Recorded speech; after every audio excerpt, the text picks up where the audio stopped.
Hi hello നമസ്തേ. എല്ലാവരും സുഖമായിട്ടിരിക്കുമല്ലേ? ഇന്ന് ഞാനൊരു അടാറ് സാധനവുമായിട്ടാണ് വന്നേക്കുന്നത് കേട്ടോ. ചിക്കൻ തോരൻ, അതായത് നമ്മുടെ ട്രിവാൻഡ്രംകാരുടെ സിഗ്നേച്ചർ ഐറ്റമായ ചിക്കൻ തോരൻ. ഇത് എൻ്റെ കുഞ്ഞമ്മയാണ് എന്നെ ഈ റെസിപ്പി പഠിപ്പിച്ചത്. അപ്പോൾ നമുക്കിത് എങ്ങനെയാണ് ഉണ്ടാക്കുന്നതെന്നൊന്ന് നോക്കാം. ഇത് ചോറിൻ്റെ കൂടെ മാത്രമല്ല, ചപ്പാത്തിക്കും കപ്പയുടെ കൂടെയും ദോശയുടെ കൂടെയും അപ്പത്തിൻ്റെ കൂടെയും ഒക്കെ ഒരു നല്ല അടിപൊളി കോമ്പിനേഷനാണ് കേട്ടോ. ഞാൻ ഇന്നിതിവിടെ പൊറോട്ടയുടെ കൂടെയാണ് കഴിക്കാൻ പോകുന്നത്. അപ്പം നമുക്കിത് എങ്ങനെയാണെന്നൊന്ന് നോക്കാം. അതിനായിട്ട് ഞാനൊരു 25 ചെറിയുള്ളി തൊലിയൊക്കെ കളഞ്ഞു വെച്ചിട്ടുണ്ട്. അതുപോലെ തന്നെ 10 അല്ലി വെളുത്തുള്ളി, അതുപോലെ ഒരു കഷ്ണം ഇഞ്ചി. ഇനി ഇതെല്ലാം കൂടെ നമുക്കൊന്ന് ചതച്ചെടുക്കണം. അപ്പോൾ ഇതൊന്ന് ചതച്ചെടുത്തോണ്ട് വരാമേ.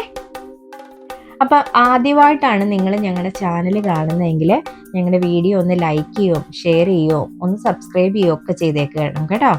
അതുപോലെ ഇനി വേണ്ടത് കുറച്ച് തേങ്ങാക്കൊത്താണ്. പിന്നെ ഒരു 5 സവോള വേണം.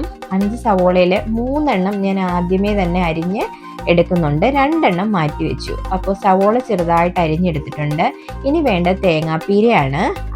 ഒരു തേങ്ങയുടെ തേങ്ങാപ്പീരയുണ്ട്. അതിൻ്റെ കൂടെ കുറച്ച് കറിവേപ്പില ഇട്ടു. ഇനി വേണ്ടത് നല്ല ഹീറ്റായിട്ട് 2.5 ടേബിൾ സ്പൂൺ ചില്ലി പൗഡർ എടുക്കുന്നുണ്ട്. കാരണം ഇത്രയും സവോളയും ഉള്ളിയൊക്കെ ചേർക്കുന്നതുകൊണ്ട്, അല്ലെങ്കിൽ നമ്മുടെ തോരന് മധുരം വരും. അപ്പോൾ ആ മധുരം വരാതിരിക്കാനാണ് ഇത്രയും മുളക് പൊടി ഞാൻ ചേർക്കുന്നത്. അല്ലാണ്ട് മല്ലിപ്പൊടിയോ കുരുമുളക് പൊടിയോ ഒന്നും ചേർക്കുന്നില്ല. പിന്നെ ഒരു 1/2 ടീസ്പൂൺ മഞ്ഞൾപ്പൊടി ചേർത്തു. ഇനി ഒരു 1/2 ടീസ്പൂൺ ഗരം മസാലപ്പൊടിയും കൂടെ ഇതിൻ്റെ കൂടെ ചേർക്കുന്നുണ്ട്. ഇനി ഇതെല്ലാം കൂടെ നമ്മുടെ കൈ കൊണ്ട് ഞെരടി നന്നായിട്ടൊന്ന് മിക്സ് ചെയ്ത് വെക്കണം. അത് മിക്സ് ചെയ്ത് മാറ്റി വെക്കണം. നിങ്ങളുടെ നാട്ടിൽ ഇങ്ങനെയാണോ ചിക്കൻ തോരൻ ഉണ്ടാക്കുന്നതെന്നൊന്ന് കമൻറ്റ് ചെയ്ത് അറിയിക്കണം കേട്ടോ. അതുപോലെ തന്നെ നിങ്ങളുടെ നിർദ്ദേശങ്ങളും അഭിപ്രായങ്ങളും എല്ലാം നമ്മളെ കമൻ്റായിട്ട് അറിയിക്കുക. എന്നാൽ മാത്രമേ നമുക്ക് ഇമ്പ്രൂവ് ചെയ്യാൻ പറ്റുള്ളൂ.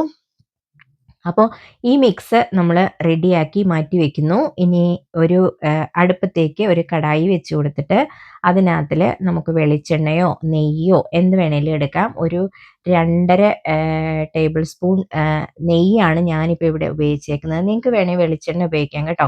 ഇതിൻ്റെ ഓതൻറ്റിക് രീതിയിൽ കുക്ക് ചെയ്യുമ്പോൾ വെളിച്ചെണ്ണയാണ് ഉപയോഗിക്കുന്നത്. പക്ഷേ എനിക്ക് കൂടുതൽ കുക്കിങ്ങിന് ഇഷ്ടം നെയ്യാണ്. അതുകൊണ്ടാണ് ഞാനിവിടെ നെയ്യ് ചേർക്കുന്നത്.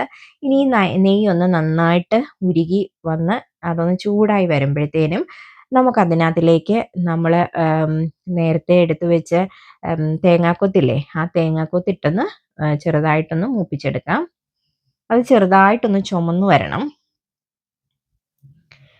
ഇനി അതിനകത്തിലേക്ക് നമ്മൾ നേരത്തെ ചതച്ച് വെച്ച ചുമന്നുള്ളിയും വെളുത്തുള്ളിയും ഇഞ്ചിയും ചേർക്കുവാണ്.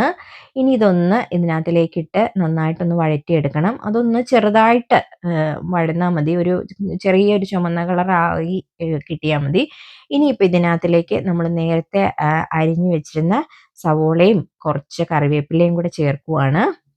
ഇതിപ്പം 3 സവോള ചെറുതായിട്ട് അരിഞ്ഞു വെച്ചതുണ്ട് കേട്ടോ. ഇതിനകത്തിലേക്ക് ഇനി ഞാനൊരു 1.5 ടീസ്പൂൺ അളവിൽ ഉപ്പ് ചേർക്കുന്നുണ്ട്. അതെന്ന് വെച്ച് കഴിഞ്ഞാൽ സവോള പെട്ടെന്ന് വഴന്ന് കിട്ടാൻ വേണ്ടിയിട്ടാണ് ഈ സമയത്ത് ഞാൻ ഉപ്പ് ചേർക്കുന്നത്. ഇതൊന്ന് നന്നായിട്ട് വഴറ്റിയെടുക്കണം. അതായത് നല്ല പോലെ ഇതെല്ലാം കൂടെ വഴന്ന് നല്ല ചുമന്ന കളറായിട്ട് വരണം. അതാണ് ഇതിൻ്റെ ഒരു പാകം എന്ന് പറയണത്. ഇപ്പം നമ്മുടെ സവോളയും ഉള്ളിയും എല്ലാം നല്ലതായിട്ട് മൂത്തിട്ടുണ്ട്. ഇനി ഇവിടെ ഇതിനകത്തിലേക്ക് ഞാൻ കഴുകി വൃത്തിയാക്കി വെച്ച 1 കിലോ ചിക്കനാണ് ചേർക്കുന്നത്. ചെറിയ കഷ്ണങ്ങളായിട്ടാണ് ചിക്കൻ മുറിച്ചേക്കുന്നത് കേട്ടോ. അതിനകത്തിലേക്ക് 1 ടീസ്പൂൺ ഗരം മസാലപ്പൊടി ചേർത്തു. ഇനി ഒരു 1/2 ടീസ്പൂൺ മഞ്ഞൾപ്പൊടിയും കൂടെ ഈ സമയത്ത് ചേർക്കുന്നുണ്ട്. ഇനി ഇതെല്ലാം കൂടെ നന്നായിട്ട് മിക്സ് ചെയ്തെടുക്കണം. അതിൻ്റെ കൂട്ടത്തിൽ ഞാനിപ്പം മാറ്റി വെച്ച 2 സവോള ഇപ്പോഴാണ് അരിഞ്ഞ് ചേർക്കുന്നത്. അതും കൂടി ഇട്ട് നന്നായിട്ട് മിക്സ് ചെയ്ത് അതിനെ ഒന്ന് അടച്ചു വെച്ച് നല്ല പോലെ ഇടയ്ക്കിടയ്ക്ക് ഇളക്കി വേവിച്ചെടുക്കണം ചിക്കൻ.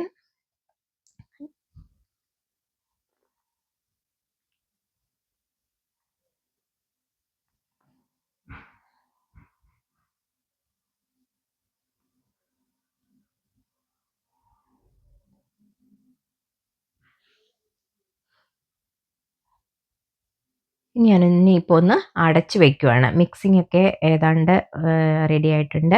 ഇനിയിപ്പോൾ നമുക്കൊന്ന് അടച്ചു വെച്ച് വേവിക്കാം അത്.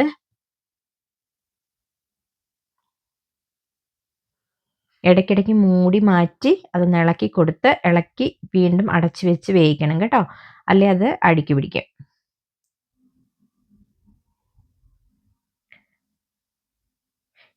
ഇപ്പം നമ്മുടെ ചിക്കൻ ഏകദേശം വെന്ത് വന്നിട്ടുണ്ട്.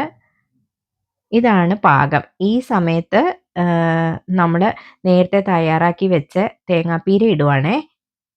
തേങ്ങാപ്പീര ചിക്കനകത്തിലോട്ട് ചേർത്ത് നമ്മൾ നന്നായിട്ട് ഇനി ഇതൊന്ന് മിക്സ് ചെയ്യണം.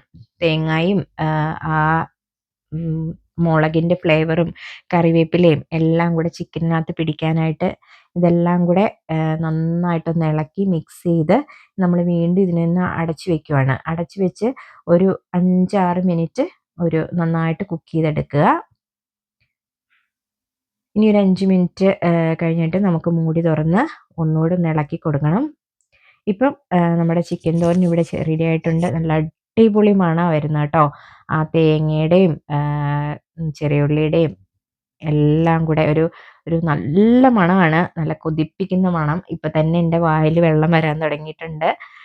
അപ്പോൾ ഇതെല്ലാവരും ഒന്ന് ട്രൈ ചെയ്ത് നോക്കണം കേട്ടോ. ഇത് ഒത്തിരി ഡ്രൈ ആക്കണ്ട, ഈ പരുവത്തിൽ തന്നെ നമുക്ക് അടുപ്പ് ഓഫ് ചെയ്യാം. ഇതാണ് നമ്മുടെ ചിക്കൻ തോരൻ ഇപ്പം ഇവിടെ റെഡി ആയിട്ടുണ്ട്. എല്ലാവരും ഒന്ന് ട്രൈ ചെയ്യണമേ. Thank you for watching.